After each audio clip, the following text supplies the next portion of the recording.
these are all the input and output pins mentioned at the output periphery, and inside are the all transistor logic circuits for this analog to digital converter.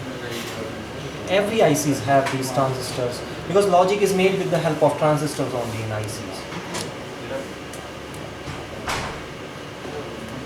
And you can get simulators that do that for you, so you design your circuit and then the simulator will do all of the, what we call the real estate on here, so it'll arrange the transistors in the right place and everything.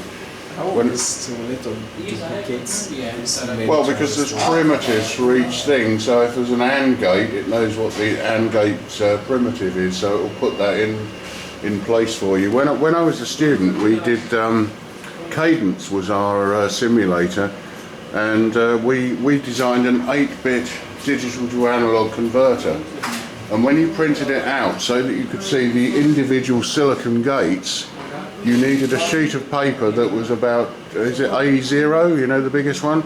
We had 4 sheets of A0 stuck together just so that you could see the individual transistor gates on an 8-bit analog to digital converter.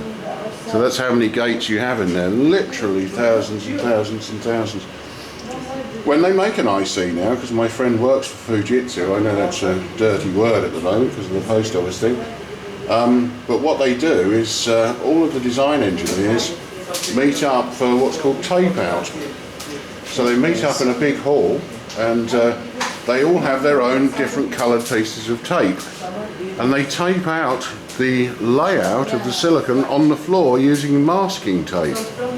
And everyone goes around and everyone looks at everyone else's design until everyone's happy that they think it will work, and then they run it off and they'll get one made, which might cost them £1 million to have one made. But of course, if it works, and you know, they can soon make other ones for a penny each. But yeah, so all of this would be done literally with masking tape, and until they were happy that it worked.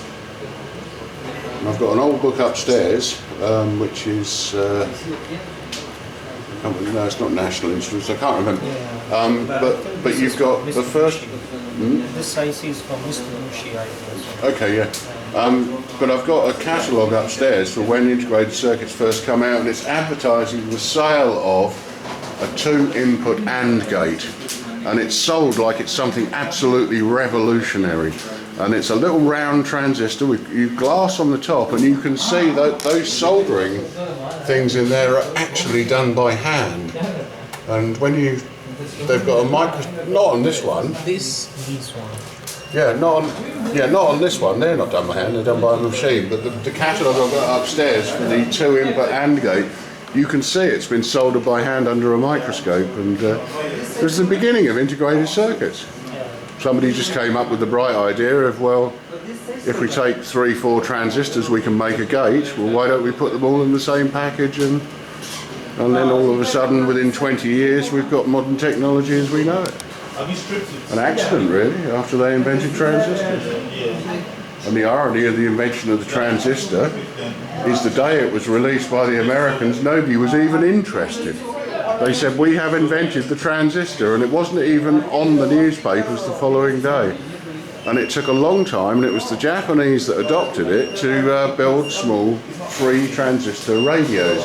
And they saturated the market with transistors, and they were so cheap that all of a sudden the Americans realised that they were missing a trick, and that's really where it all exploded.